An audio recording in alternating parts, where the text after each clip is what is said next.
Hello, my name is Mike Ward and I'm the Global Director of Content for Informa Pharma Intelligence's Insights portfolio. That includes Script, Pink Sheet and In Vivo.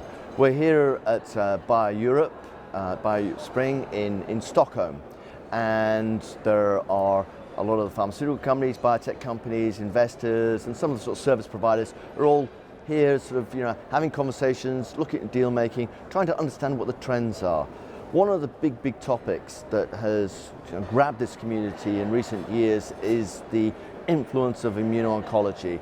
We've sort of seen some great advances on the clinical front, and this has created a huge upsurge in investor interest and also sort of deal making.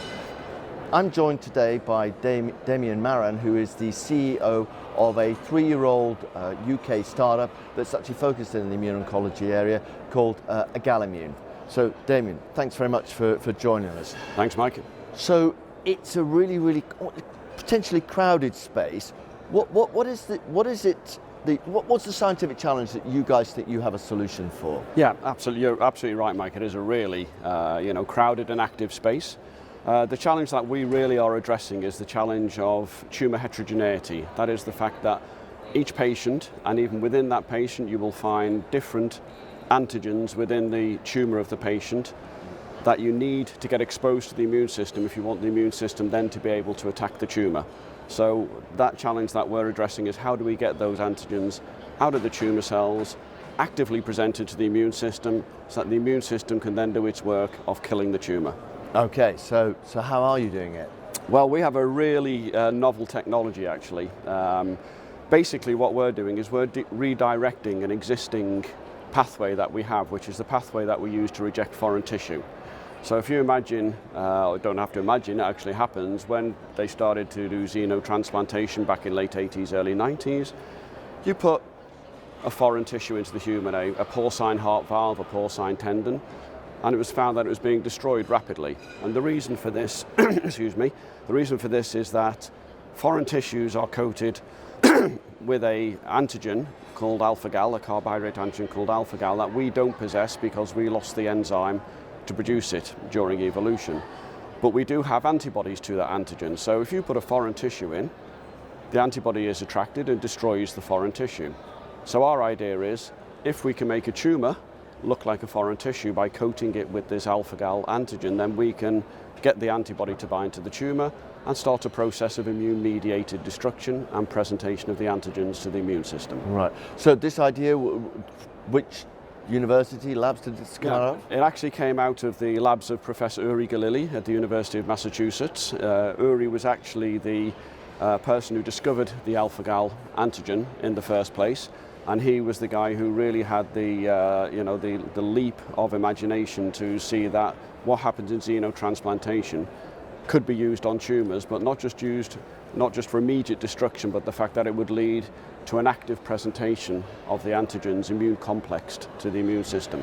So that's kind of interesting. So Massachusetts, which is probably the sort of the epicenter of global biotech. Yeah. You take some technology from there in its backyard and imported it into the UK. So how did that happen? Yeah, basically it happened because we are backed by a family office, a high net worth individual who invests in startups. His whole ethos is to seed new companies.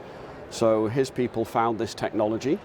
Thought it was good, but because he's London-based, he prefers to have the companies based in the UK. So we're run out of the UK, but we do actually still have a small unit over at University of Massachusetts where we do our in vivo modelling because it's a very specific technology. Is this a secret investor, or can you say who it is? His fund is called Animatrix, so it's Rupert Lywood. Okay, good. So in the sort of the development, what sort of proof of concept have you got? I mean, because you got the idea, basically trick the tumor or trick the body into sort of thinking the tumor is a foreign tissue. Exactly. Well, initially, Uri Galili and his collaborators worked with a biological extract of alpha-gal glycolipids. They demonstrated the mechanism of action and the initial proof of concept in animals. When Agalimmune was founded, the first job was to make synthetic versions of these alpha-gal glycolipids because that's much better for developing as a pharmaceutic. So we have shown essentially all the immunological steps that happen after we have inserted the alpha-gal glycolipid into the tumor. And then we have shown in vivo models that by inserting alpha-gal glycolipid into a primary lesion, we can prevent growth of secondary lesions through an adaptive immune effect, which is what we are looking to do. So we are exposing the neoantigens of the primary lesion to the immune system, and it then prevents the secondary lesion from growing. Right. So the what is the next step that you now need to show? Yeah. Well, we now need to go into man. So we are pretty close to the clinic now. We've had our discussions with the FDA and with the MHRA in the UK, where we plan to run our first phase 1/2 trial in patients at the University of Oxford. Mark Middleton will be our PI. So that really is it for us now. We've shown everything we believe that we need to show preclinically. We've also toxicology, the compound is safe. CMC, it's a small molecule. So that's great in the area of immune-oncology, where there's all sorts of exotic and expensive techniques being used to try to manufacture products. We have a simple synthetic chemical. So get that first in man started. So and this is, it doesn't have to be tailor-made to the individual, because it's focusing on the tumours. Yes, exactly. So it's agnostic for any solid tumour. It is a treatment that is delivered intratumorally, so you have to inject it into a target lesion, and then you let the immune system do its work after that. Right. So you've got this private office that's financed the company to date. Who's going to be funding the clinical trial?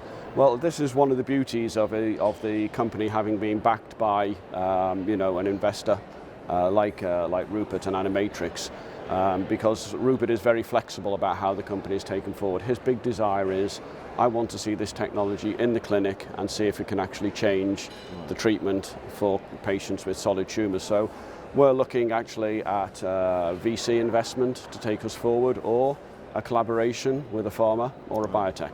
Okay, so what's the sort of timeline for the sort of the clinical program as you foresee it, and then we can talk about how much money you think you're going to need to take you to the next step? Yeah, we are, in terms of starting the clinical program, we are looking at it being able to start in the first half of next year.